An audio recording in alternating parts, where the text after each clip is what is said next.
Front four time now, College Football Hall of Famer Tony Casillas, former Dallas Cowboy, of course, in studio. Tony, Happy New Year. Happy New Year, Tony. Any resolutions? You guys trying to? Yeah, to stay in the present. Not to worry. That's one. Another one of mine is to make it so this suit isn't quite so tight. I was thinking it looks very tailored to you. Well, yeah, you already got the compliments. Tailored very tailored to your body. You got all right, enough about me. No, let's keep going. Number one in the front four. You didn't ask me what mine was. Sorry, Tony. What's yours? Dry January, because I do like tequila a little bit every once in a while. There you go. Is Dry January underway? Dry January. What did I say? No, you did. Yeah, you were right. Yeah. So going okay so far? Yeah. What is it? 12th? I'm doing good. Good. I got it. That's very admirable. But I realized how hard it was. You go out to dinner and you just have a little cocktail, and then you get used to it. But anyways, that's what I'm doing. Nice. Maybe it's opening some new doors for you. All right, let's go number one. We'll see. In the front four. The defensive coordinator question for your Dallas Cowboys. Tony, as you know, a bunch of guys are set to interview or have already interviewed. Jim Leonard from the Broncos, former Cardinals head coach Jonathan Gannon among them.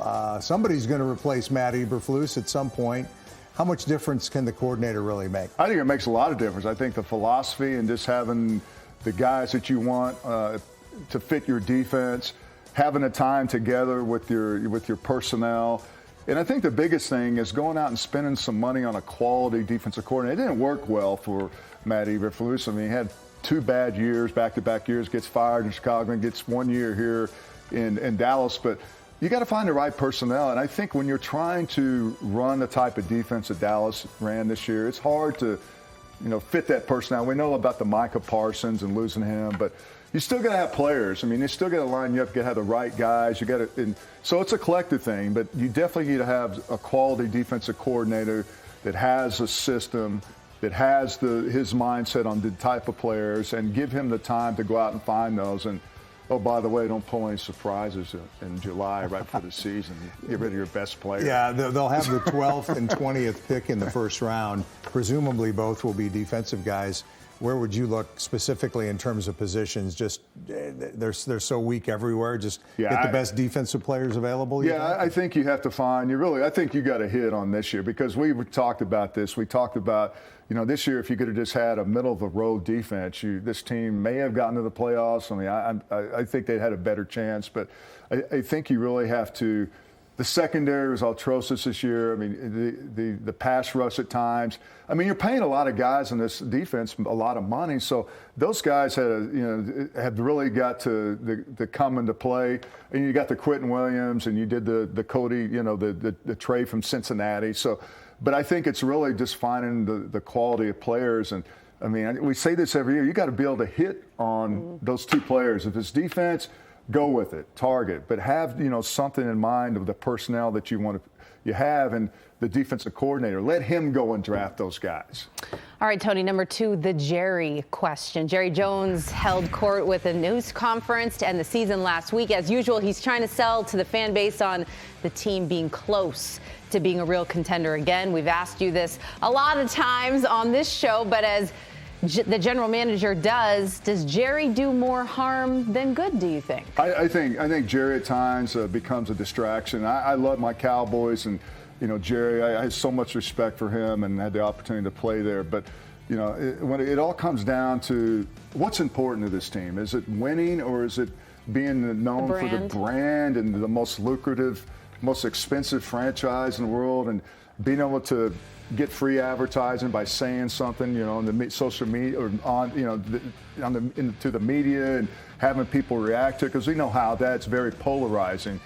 But to me, when I saw that Troy Aikman had the opportunity, to be a consultant, and to find a general manager, to find a head coach in Miami, I'm like, why couldn't they do that in Dallas? Then I started thinking that would never happen, because those two guys. You talk about Troy and Jerry, especially at this juncture. They're not. I don't think they would coexist, because the ideologies do different.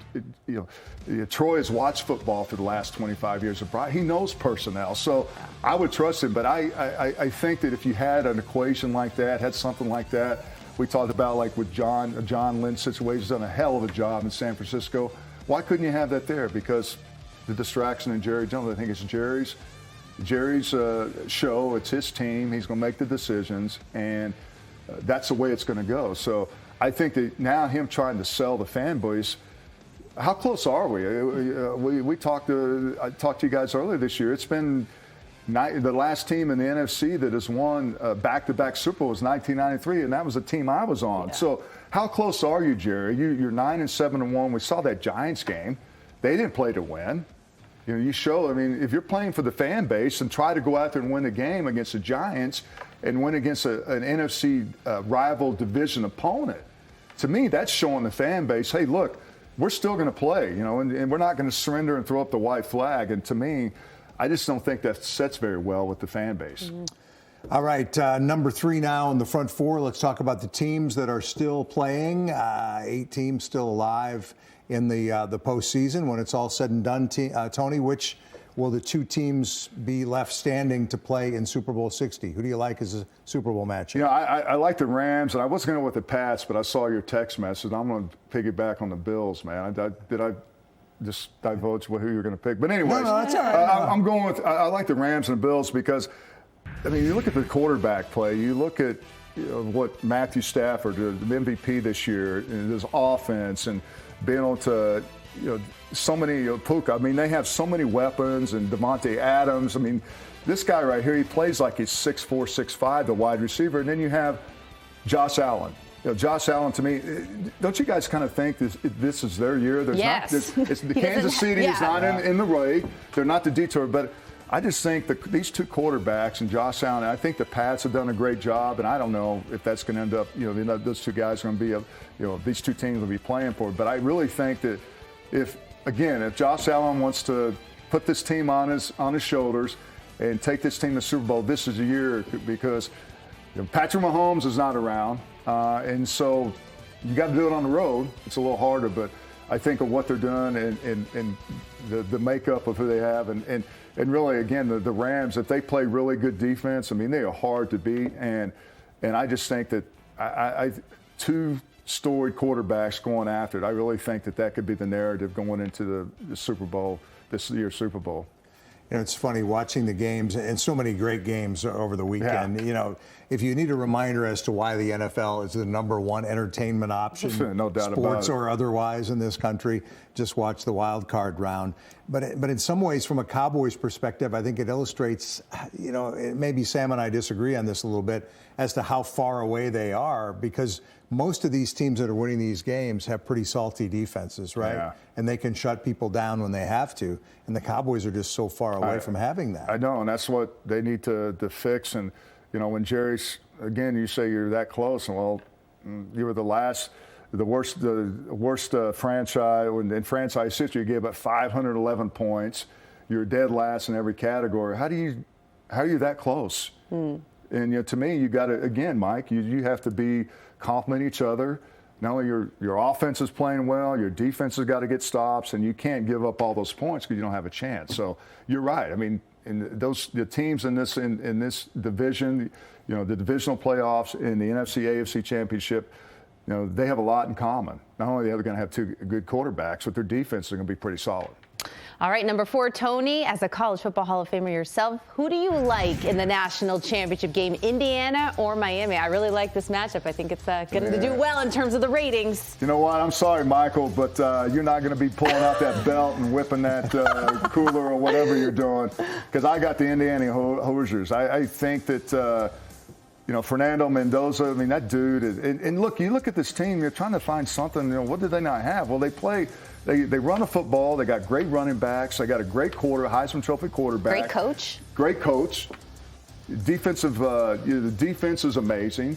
There's not a hole in their team. And what they did to Oregon, I just think that they just got everything. I mean, they have everything clicking and really what they're able to do. Now, Miami, they got a great defense in Carson Beck. I mean, the guy can throw the ball, and they have explosiveness.